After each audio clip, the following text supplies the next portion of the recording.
Atom vient ajouter à sa compétence reconnue, connue des haut-parleurs, des enceintes, quelque chose qui vient travailler donc en amont de l'enceinte, c'est un amplificateur, et en l'occurrence, amplificateur dans lequel en plus il y a un DSP. C'est ça, c'est tout à fait ça. Donc Alors allons-y. on est fiers de vous présenter, après 3 ans de travail, le bloc RS700. La particularité et le pourquoi de ce bloc, c'est en fait la présence de notre propre carte DSP.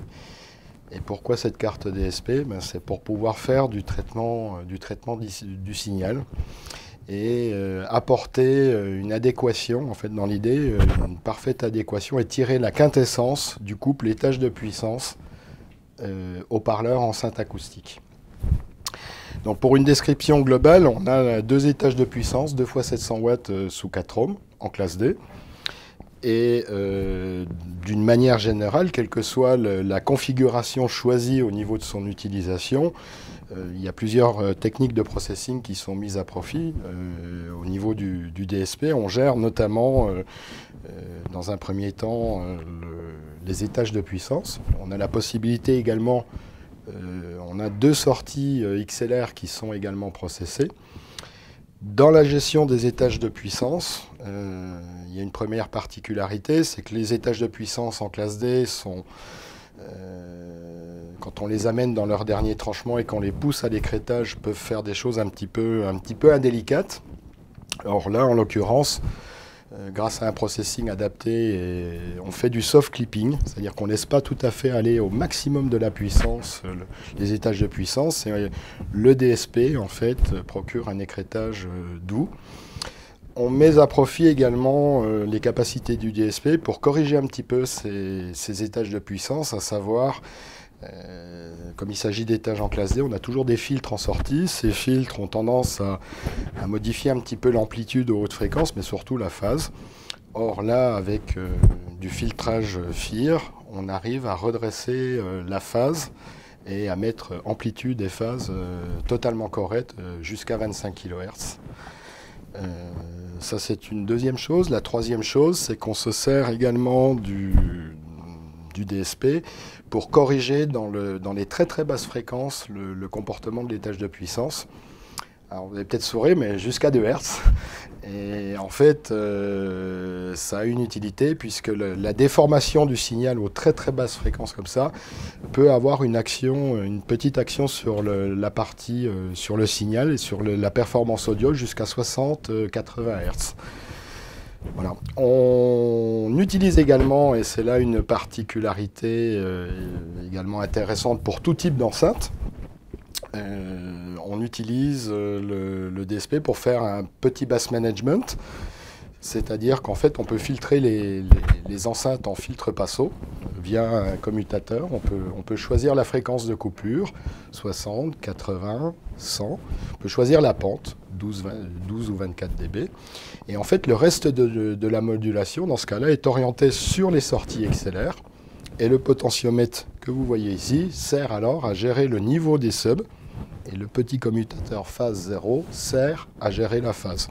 Ce qui fait que dans un système 2+1 ou 2+2, avec par exemple 2 caissons, l'utilisateur pourra régler le niveau des subs directement sur la façade de l'appareil. Alors jusque-là, on va dire, c'est pour une utilisation avec n'importe quelle enceinte existante, et de surcroît une belle puissance pour les alimenter.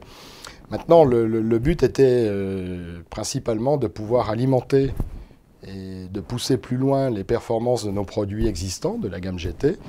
Et on a développé 2 autres processing à cet effet. Le premier processing qui s'appelle XGuard, qu'on avait déjà développé sur nos caissons de grave actif, mais en analogique.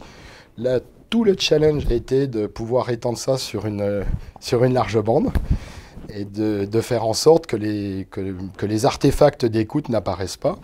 Et donc là, XGuard, en fait, quand on choisit le modèle d'enceinte, on a un petit commutateur au sein de l'appareil. On peut choisir GT3, la position GT3, la position GT2, la position GT1. Et donc, quand on choisit, par exemple sur GT3, eh ben, le process XGuard fait en sorte que on ne puisse pas dépasser l'excursion maximale des haut-parleurs. En l'occurrence, on a droit sur des GT3 par exemple, on a droit jusqu'à plus ou moins 10 mm. Et bien là, l'excursion reste toujours inférieure ou égale à plus ou moins 9 mm. Quelle que soit la fréquence du signal et quelle que soit son amplitude. Même en étant sur un gain d'entrée, sur un volume au préamplificateur complètement inadapté, le système reste stable et permet d'exploiter au maximum l'enceinte sans générer de grosses distorsions.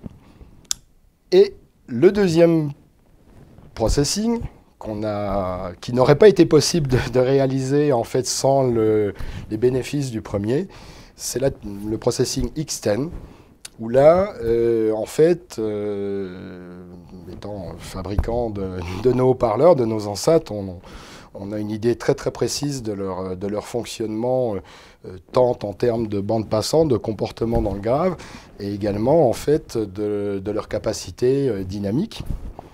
Et pour être un tout petit peu technique, d'une manière générale, une enceinte acoustique, donc elle a une réponse en fréquence qu'on va chercher la plus linéaire possible, mais arrivée aux basses fréquences, progressivement, elle atténue elle n'est plus capable de reproduire les basses fréquences, et à ce titre, elle a une pente de coupure, et cet ensemble forme d'une certaine manière, enfin pas d'une certaine, dans le monde acoustique, se comporte comme un filtre Passo, donc dans le domaine acoustique. Et donc, ce filtre Passo est entaché de différents paramètres, de déviations, notamment par exemple du fait que ça soit une enceinte basse réflexe, et qu'une enceinte basse réflexe à sa fréquence d'accord a tendance à avoir un retard de groupe un peu plus élevé que sur le reste de la bande. Donc l'idée de ce process, c'est d'abord de linéariser ce temps de propagation de groupe, de rendre ce filtre Passo un peu plus proche d'un modèle théorique plus académique ou plus stable. Et une fois qu'on a fait cette correction, on l'associe à une double transformée. C'est rien technique, mais qui permet en fait cette fois-ci de linéariser la réponse. Et la particularité de cette double transformée, c'est qu'elle est ajustable via ce petit potentiomètre numérique. Et là, ça permet à l'auditeur, dans son système, de choisir la réponse en fréquence de l'enceinte. Et il peut très bien décider de couper au minimal à 70 Hz, avec une pente de 12 dB et non 24 dB, comme c'est le cas par une basse réflexe. Et en extension, en position maximale, on fait descendre les GT3 jusqu'à 30 Hz en linéaire, ce qui améliore considérablement l'expérience d'écoute.